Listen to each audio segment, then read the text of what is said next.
성도 여러분 안녕하십니까? 오늘도 아침 예배에 찾아오신 모든 성도님들을 진심으로 환영합니다.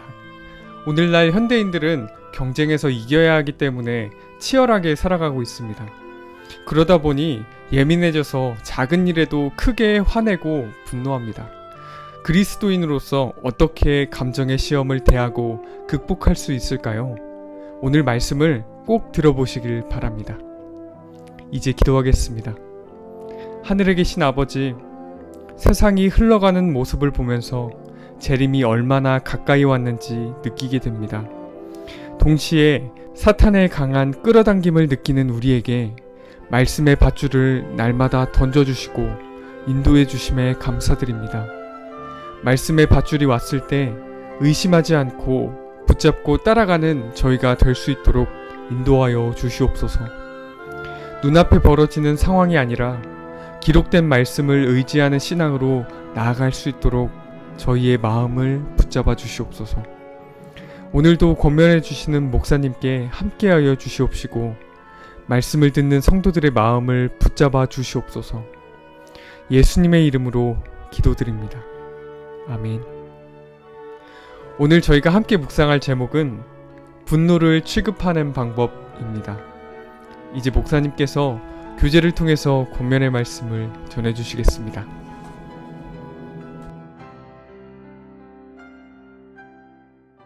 안녕하십니까? 오늘 우리는 감정을 조절하는 방법을 좀 생각해 보려고 합니다. 우리 그리스도인은 어떤 심리학적으로 감정을 조절하는 사람들이 아니죠. 그래서 우리는 성경이 우리 인간의 감정을 무엇이라고 말하고 있고 또 그것을 어떻게 조절하고 주안해서 가라앉힐 수 있는지 오늘 우리가 좀 생각해 보려고 하는 것입니다. 성도 여러분, 사탄은 우리에게 시도 때도 없이 감정의 불화살을 쏘아댑니다. 여러분들 그 사실을 아십니까? 그 불화살을 맞으면 정말 아프고 통증이 심합니다. 세상이 힘들고 고달파지면서 사탄은 사람들의 감정을 건드려서 분노하게 만듭니다. 자, 그리스도인이 분노를 폭발하면 어떻게 될까요? 분노는, 감정의 폭발은 그냥 한 번에 끝나는 것이 아니라 그것이 반복될 때 많은 사람들이 자신에 대해서 실망하게 됩니다. 그리고 내가 믿는 이 믿음과 신앙에 대한 회의를 갖게 되는 것입니다. 바로 사탄이 노리는 것이 바로 그것입니다. 성도 여러분, 이 현대인들은 치열하게 경쟁하고 있습니다. 반드시 이겨야 한다는 생각에 사로잡혀 있죠. 그래서 무시당하지 않아야 하고 살아남아야 하는 것입니다. 그래서 사람들이 예민해지는 것입니다. 생각과 감정이 예민해져서 별것도 아닌 일 같고 화를 내고 자존심을 상하고 분노하는 것입니다. 성도 여러분, 우리가 그리스도인으로서 이 세상을 어떻게 살아야 될까요? 어떻게 이 감정을 건드리는 시험을 대하고 극복해야 할까요? 오늘은 이 문제를 좀 살펴보려고 하는 것입니다. 오늘 본문 성경절 읽겠습니다. 잠언서 16장 32절입니다. 노하기를 더디하는 자는 용사보다 낫고 자기의 마음을 다스리는 자는 성을 빼앗는 것보다 나으니라. 자, 이 말씀이 무슨 뜻이죠? 화가 올라올 때 참는 것은 좋은 것입니다. 그러나 그것보다 마음을 다스려야 한다는 것입니다. 육신에서 화가 올라오는데 어떻게 마음을 다스릴 수 있을까요? 이것은 참 중요한 영적인 경험입니다. 오늘 본문을 읽으면서 이 문제를 생각해 보도록 하겠습니다. 영혼을 극도로 분노케 할 수 있을 때 사탄은 얼마나 기뻐하는지, 하나의 눈짓과 몸짓과 억양은 사탄의 화살처럼 받아들이고자 하는 마음에 상처를 주고 해독을 끼치게 하는데 사용될 수 있다. 성도 여러분, 이 사탄은 우리가 마음의 평안을 잃어버리고 분노하게 될 때 참 좋아하는 것입니다. 사탄은 자신이 원하는 대로 우리가 시험에 들려서 화를 내고 그리스도의 향기를 잃어버릴 때 사탄은 춤을 추는 것입니다. 왜 춤을 출까요? 왜 사탄이 이것을 좋아할까요? 왜냐하면 이 분노와 감정, 잘못된 감정을 통해서 우리를 하나님의 편에서 자기의 편으로 끌어올 수 있기 때문이죠. 자, 사탄이 우리를 어떻게 분노하게 하고 시험에 들게 할까요? 사탄은 우리 주변 사람들을 이용합니다. 우리 주변 사람들 통해서 나를 무시하는 몸짓, 눈짓을 보냅니다. 내 자존심을 건드리는 말투를 보내고 그런 억양을 보냅니다. 이런 것들을 보내서 우리의 마음을 흔들고 시험에 들게 하는 것입니다. 자, 우리가 이런 날마다 겪는 이런 실제적인 문제를 우리가 어떻게 해결해야 되는지 오늘 우리가 그 문제를 살펴보는 것입니다. 자, 계속해서 본문 읽겠습니다. 사람이 일단 분노한 정신에 자리를 내주면 그는 술잔을 입에 댄 사람과 마찬가지로 취하게 된다. 자, 술이 술을 부른다고 합니다. 술을 마시면 취하게 되고 취한 사람은 정신을 잃고 또다시 술을 더 마시게 되는 것입니다. 마찬가지입니다. 한번 마음의 평정심을 잃어버리고 분노하면은 쉽게 멈출 수가 없는 것입니다. 화산이 폭발해서 용암이 다 흘러내려서 압력이 빠질 때까지 분노는 계속해서 터뜨려지게 되는 것입니다. 거기까지 나가면 안 되겠죠. 자, 계속해서 읽어보겠습니다. 그리스도께서는 분노를 살인으로 취급하신다. 자, 성도 여러분, 우리는 이 분노와 미움이 무엇인지 정확하게 봐야 합니다. 성경은 이 미워하는 정신을 살인이라고 말하고 있는 것입니다. 요한일서 3장 15절입니다. 요한일서 3장 15절. 그 형제를 미워하는 자마다 살인하는 자니 살인하는 자마다 영생이 그 속에 거하지 아니하는 것을 너희가 아는 바라. 그리스도인은 분노와 미움을 쉽게 생각할 수가 없는 것입니다. 우리 속에 미움과 분노의 정신이 있을 때 그것은 살인으로 이어질 수 있는 것입니다. 그것은 정신적인 살인이 될 수 있고 인격의 살인이 될 수 있고 그것은 실제적인 몸의 살인까지 나갈 수도 있는 것입니다. 성도 여러분, 그래서 우리가 적은 분노, 적은 화가 올라올 때 우리가 기도해야 하는 것입니다. 주 앞에 나가 새 마음, 새 감정, 새 정서를 달라고 기도해야 하는 것입니다. 계속 읽겠습니다. 격한 말은 사망에서 사망에 이르는 냄새이다. 과격한 말을 내뱉는 자는 동료 인간을 구원하는 일에 하나님과 협력하지 않는다. 이와 같이 악한 분노는 하늘에서 욕설과 동일한 말로 기록된다. 영혼의 증오심이 가득 차 있는 동안 하나님의 사랑이 영혼에 조금도 존재하지 않는다. 우리 영혼에 미움과 증오심이 차 있으면은요, 하나님의 사랑이 조금도 존재하지 않는 거라고 지금 여긴 말하고 있는 것입니다. 성도 여러분, 하나님의 사랑이 우리 속에 없으면 우리는 어둠 속에 있는 것입니다. 우리가 아무리 진리를 안다고 해도 형제를 미워하고 분노하는 죄에서 그대로 남아있으면 그것은 어둠 속에 있는 것입니다. 요한일서 2장 9절 보겠습니다. 요한일서 2장 9절. 빛 가운데 있다 하면서 그 형제를 미워하는 자는 지금까지 어둠에 있는 자요. 분명하죠? 성도 여러분, 혹시 우리 속에 지금 형제와 가족에 대해서 불편한 감정과 미움이 있습니까? 오늘 주 앞에 나가 모두 내려놓고 새롭게 시작하시길 바랍니다. 더 이상 어둠 속에 남아있으면 안 됩니다. 그건 위험한 것입니다. 분노의 정신이 치솟는 것을 느낄 때 믿음으로 예수 그리스도를 굳게 붙잡으라. 아무 말도 하지 마라. 자, 성도 여러분, 이것이 분노를 가라앉히는 방법입니다. 믿음으로 그리스도를 붙잡아야 합니다. 분노가 올라올 때 말이죠. 그럴 때 말하지 말고 믿음으로 그리스도를 붙잡으라. 이것이 성경이 말하는 분노 조절법입니다. 자, 계속 읽겠습니다. 그대가 분노에 있을 때는 격한 말이 연달아 나올 것이기 때문에 단 한마디 말도 하지 말라. 성도 여러분, 화가 올라오는 것을 느낄 때 말하지 마십시오. 분노가 올라오는 것을 느낄 때 빨리 조용한 곳으로 가서 기도해야 하는 것입니다. 분노를 내뱉지 말고 빨리 기도할 곳을 찾아야 하는 것입니다. 왜냐하면 분노한 상태에서 말을 하면은 더 깊은 죄에 빠지게 되고 나중에 다시 담지 못할 말들이 나가게 되고 크게 후회하게 되는 것입니다. 성도 여러분, 우리는 잘못된 감정이 올라올 때 감정을 붙잡지 말고 믿음으로 그리스도를 붙잡아야 하는 것입니다. 믿음으로 승리하는 것입니다. 이것이. 감정이 올라올 때 믿음으로 그리스도를 붙잡는 것, 이것이 그 사람의 영성입니다. 성도 여러분, 우리는 이 영성을 위해서 날마다 말씀을 읽고 기도하는 것입니다.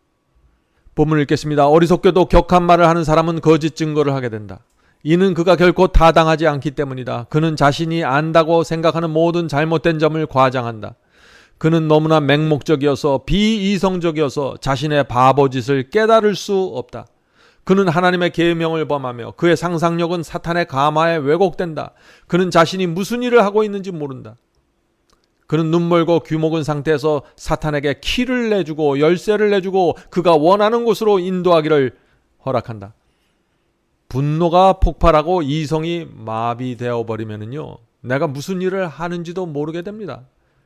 그런 사람들은 결국 어디까지 가게 됩니까? 자, 그 다음 단계까지 간다는 것입니다. 그 다음 원한과 시기와 악한 추측의 문을 활짝 연다. 그리하여 가련한 희생자가 계속해서 생겨난다. 성도 여러분이 분노가 폭발하면은 그때 우리는 사탄이 지배하는 구역으로 들어가게 되는 것입니다. 사탄의 그라운드로 들어가는 것입니다. 이성이 마비되고 판단력을 잃게 되어 사탄이 이끄는 대로 따라가게 되는 것이죠. 그리고 결국 악한 시기와 추측의 문을 활짝 열어서 더 큰 분노로 들어가게 되는 것입니다. 성도 여러분, 여기까지 가지 마십시오.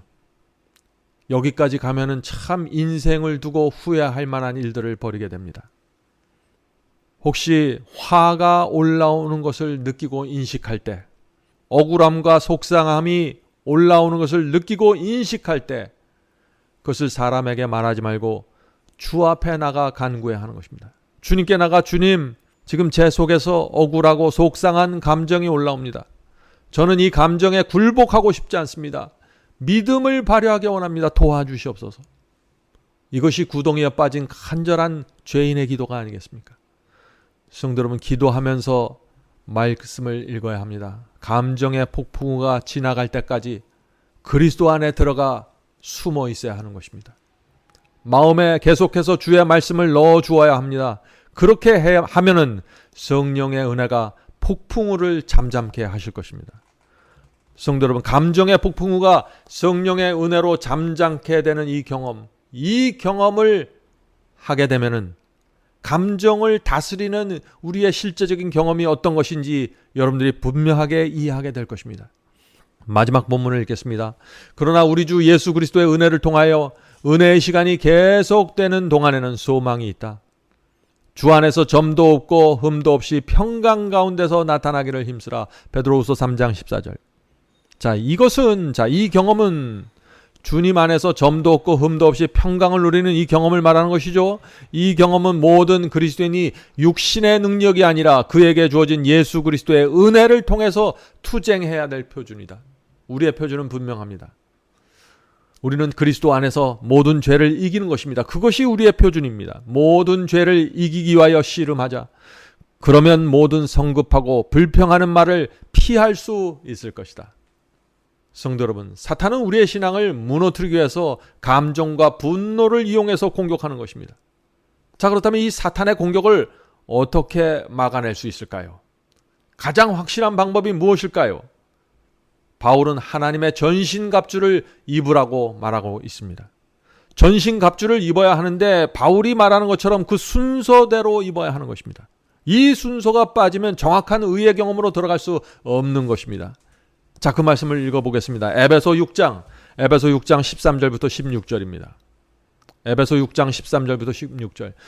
그러므로 하나님의 전신갑주를 입으라. 이는 악한 날에 너희가 능히 대적하고 모든 일을 행한 후에 서기 위함이다. 성도 여러분, 하나님의 전신갑주를 입어야 하는 이유가 무엇이라고 했습니까? 사탄을 대적하기 위해서입니다. 사탄이 우리 주변에 있는 한, 사탄이 사라지지 않는 한 우리는 반드시 전신갑주를 입고 그리스도의 상해를 살아야 하는 것입니다. 전신갑주를 입지 않는 사람들은 사탄의 공격과 미혹과 유혹에 무참하게 쓰러지는 것입니다. 자, 14절 보겠습니다. 그런즉 서서 진리로 너희 허리띠를 띠고. 자, 성도 여러분, 가장 먼저 진리의 띠를 둘러야 한다고 말하는 것입니다. 성경은 항상 의의 경험을 말할 때 가장 먼저 진리의 필요성을 말하고 있습니다. 그래서 바울도 여기서 하나님의 전신갑주를 입을 때 무엇보다 더 먼저 진리로 허리띠를 매라고 촉구하고 있는 것입니다. 성도 여러분, 왜 허리띠가 나올까요? 싸우는 군인이 허리띠를 하지 않으면 어떻게 됩니까? 한 손으로는 흘러내리는 바지를 손으로 붙잡아야 되고 다른 한 손으로는 창과 칼을 붙잡아야 되는데 도무지 그런 상태에서는 전투를 할 수 없겠죠. 백전백패가 될 것입니다. 성도 여러분, 우리가 진리가 무엇인지 모르고 진리를 정확하게 보지 못하면은 허리띠가 없는 것처럼 살아가게 되는 것입니다. 사탄의 미혹에 쉽게 빠지고 사탄과의 전쟁을 시작도 제대로 하지 못하고 패배하게 되는 것입니다. 내가 어둠 속에 있으면서도 어둠 속에 있다는 사실조차 모르는 것입니다. 진리의 빛이 없으면 그렇게 되는 것입니다. 자, 두 번째 경험. 먼저 진리의 허리띠를 띠죠. 그 다음에 두 번째 경험으로 넘어갑니다. 두 번째 경험은 의의 흉배를 붙이고입니다. 자, 진리가 무엇인지 알면 그 다음에는 우리의 가슴에 의의 흉배를 붙이게 되는 것입니다. 진리가 무엇인지 알고 주님의 뜻이 무엇인지 알면은 그 다음에는 내 뜻을 버리고 주님의 뜻과 주님의 말씀에 순종하는 경험으로 들어가야 하는 것입니다. 진리를 알고 주님의 뜻을 아는데 순종하지 않으면 소용이 없는 것입니다. 의의 흉배를 붙일 수가 없는 것입니다. 진리를 알고 주님의 뜻을 알지만 사탄의 편에 서서 살아가면 아무 소용이 없는 것이죠. 성도 여러분, 의가 무엇입니까? 의란 사탄의 편에서 하나님의 편으로 옮겨오는 것입니다. 아무리 진리가 무엇인지 알아도 죄와 분리되지 않고 사탄과 분리되지 않으면 아무 소용이 없는 것입니다. 의의 경험은 우리 스스로 만들어낼 수 없는 것입니다. 죄로부터 떠나서 하나님께 가는 것, 사탄에게 떠나서 하나님께 가는 것, 이건 우리 힘으로 할 수가 없는 것입니다. 탕자가 아버지의 사랑과 아버지의 진심을 깨달았기 때문에 아버지를 찾아가게 된 것이죠. 돼지 우리에 앉아서 하늘을 쳐다보고 있을 때 성령께서 그의 마음에 역사하셔서 이 탕자로 하여금 아버지께 돌아갈 수 있는 그 마음을 주신 것입니다. 여기서 의의 경험이 시작되는 것입니다. 진심으로 회개하고 진심으로 감사와 충성이 마음에 새겨질 때 그것이 의의 흉배를 입는 경험입니다. 의가 마음에 새겨지고 의의 흉배를 입으면 주님의 뜻대로 순종하는 삶이 가능해지는 것입니다. 감사와 충성으로 그 길을 걸어가게 되는 것이죠. 자, 세 번째 경험입니다. 전신갑주의 세 번째 경험, 평안의 복음에 예비한 것으로 신을 신고. 자, 진리를 깨달았습니다. 의의 흉배를 붙였습니다. 그 다음에는 평안의 복음을 전할 수 있는 것입니다. 성도 여러분, 영혼의 심령의 평안을 줄 수 있는 그 복음은 아무나 전할 수 있는 것이 아닙니다. 진리를 알고 진리대로 순종하고 성령께 굴복하는 그 영혼들은 영혼의 마음에 평안을 주는 복음을 전할 수 있다는 것입니다. 자, 여기까지 경험한 사람은 사탄이 쏘는 불화살을 막는 경험으로 인도되는 것입니다. 그것이 네 번째 경험이죠. 전신갑주 네 번째 경험. 모든 것 위에, 자, 이 모든 것이 무엇인가요? 지금까지 말한 것입니다. 진리의 허리띠를 메고 진리에 순종하는 의의 흉배를 붙이고 영혼의 평안을 신을 신는 그런 경험을 얘기하는 것이죠. 이 모든 경험 위에 또 하나의 경험이 더 필요하다고 바울은 말하고 있는데 그것이 무엇입니까? 그것이 믿음의 방패입니다. 자, 읽겠습니다. 모든 것 위에 믿음의 방패를 가지고 이로써 능히 악한 자의 모든 불화살을 소멸하고. 자, 이 말씀이 무슨 뜻인가요? 진리를 분명히 알고 하나님의 말씀에 순종하고 그렇게 하면 그 결과 영혼의 평안함을 갖게 되는데 그런 사람은 믿음의 방패를 들고 서 있어야 한다는 것입니다. 성도 여러분, 이제부터는 이렇게 생각하셔야 합니다. 우리 속에서 화가 올라오려는 것을 인식하게 되면은, 우리 속에서 분노의 조짐이 보이면은 우리가 이렇게 생각해야 되는 것입니다.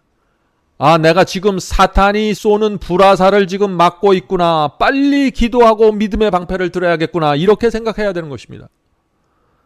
성도 여러분, 우리 속에서 감정이 올라올 때 그것이 하나님께서 인정하는 감정인지 아니면 사탄이 쏜 불화살 때문에 올라오고 있는 감정인지 분별하셔야 됩니다. 그것은 성령의 음성을 들어야만 가능한 것입니다. 내 속에서 올라오는 이런 감정들이 사탄의 그 감정의 불화살을 맞아서 나타나게 된 감정이라면 우리가 어떻게 해야 될까요? 믿음으로 말씀을 붙잡아야 합니다. 말씀을 붙잡고 기도해야 합니다. 주님의 말씀과 약속을 믿음으로 붙잡고 불화살을 막아야 하는 것입니다. 이것이 믿음의 방패를 들고 서 있는 성도의 모습입니다. 성도 여러분, 사탄이 쏜 불화살이 날아올 때 우리는 어떤 말씀과 어떤 약속을 붙잡아야 할까요? 오늘 제가 그 말씀을 좀 여러분에게 드리려고 합니다. 자, 첫 번째 말씀은 이것입니다. 너는 여호와를 바랄지어다. 강하고 담대하며 여호와를 바랄지어다. 불화살을 맞으려고 할 때, 속에서 통증과 고통이 올라오려고 할 때 이 말씀을 붙잡아라 하는 것입니다. 시편 27절 14절입니다. 또 하나의 말씀, 내 영혼아 내가 어찌하여 낭망하며 어찌하여 내 속에서 불안하여 하는고. 너는 하나님을 바라라.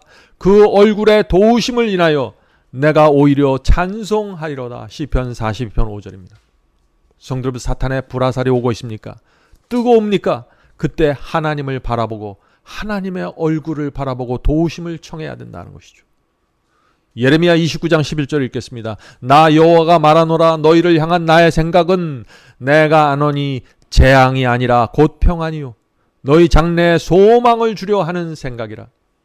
성도 여러분, 사탄의 불화살이 올라올 때 믿음의 방패를 들고 하나님 안에 숨어야 하는 것입니다. 그럴 때 평안이고 소망이 우리 마음속에 생기는 것입니다. 시편 12편 2절부터 3절입니다. 보라, 하나님은 나의 구원이시라. 내가 의뢰하고 두려움이 없으리니 주 여호와는 나의 힘이시며 나의 노래시며 나의 구원이심이라.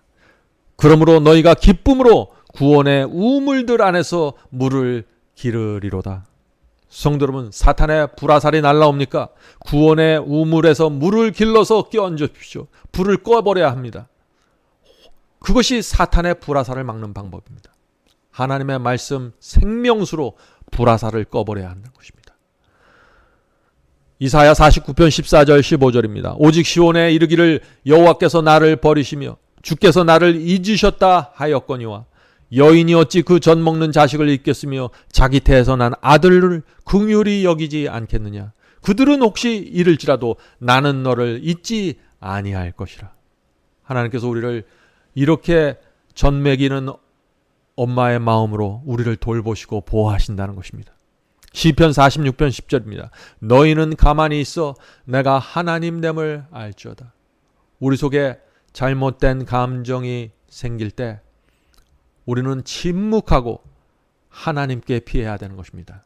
그리고 하나님께서 움직이셔서 우리 속에서 감정의 폭풍우를 잠재우는 모습을 바라봐야 하는 것입니다. 고린도후서 1장 4절입니다. 우리의 모든 환난 중에 우리를 위로하사 우리로 하여금 하나님께 받는 위로로서 모든 환난 중에 있는 자들을 능히 위로하게 하시느니로다. 성도 여러분, 우리에게 하나님의 위로하심이 필요합니다. 하나님께서는 능력으로 불화살을 꺾으시고 우리를 위로해 주십니다. 자, 마지막 성경절 읽겠습니다. 마태복음 28장 20절입니다. 볼지어다 내가 세상 끝날까지 너희와 항상 함께 있으리라 하시니라. 성도 여러분, 주님께서는 세상 끝날까지 우리와 함께 계십니다. 그런데 항상 함께 하시겠다고 했습니다. 아침이나 저녁이나 밤이나 하나님께서 우리에게 항상 함께 계셔서 우리에게 날아오는 불화살을 꺾으시고 막아주신다는 것입니다. 그래서 우리가 믿음의 방패를 들고 주님 안으로 들어가야 되는 것입니다. 오늘도 사탄이 쏘는 불화살을 하나님의 방패와 믿음의 방패로 승리하시기를 간절히 바랍니다. 이제 기도하겠습니다. 하늘에 계신 아버지, 저에게 진리를 주셔서 감사합니다. 사탄이 쏘는 이 감정의 불화살을 우리가 어떻게 막아야 될지 가르쳐 주셔서 감사합니다. 먼저 우리가 진리를 분명하게 이해하고 마음에 새겨질 수 있도록 도와주시옵소서. 그 진리를 붙잡고 따라가는 의의 경험을 저에게 허락해 주시옵소서. 순종의 열매를 허락해 주시옵소서.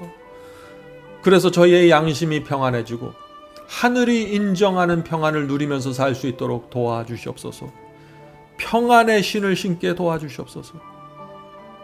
그리고 거기서 그치는 것이 아니라 저희가 믿음의 방패를 들고 다니면서 사탄과의 전쟁에 임할 수 있도록 도와주시옵소서. 하늘에 계신 아버지, 저희가 감정의 종이 아니라 의의 종으로 살 수 있도록 성령께서 역사해 주시옵소서. 이 세상이 복잡하고 고달프고 어렵습니다. 이럴 때일수록 저희가 주님 안으로 깊이 들어가는 경험 허락해 주시옵소서. 오늘 기도하는 영혼들에게 함께 하여 주시고 오늘도 성령의 은혜가 우리의 마음을 넘치고 흐를 수 있도록 역사해 주시옵소서. 예수님의 이름으로 간절히 기도드립니다. 아멘.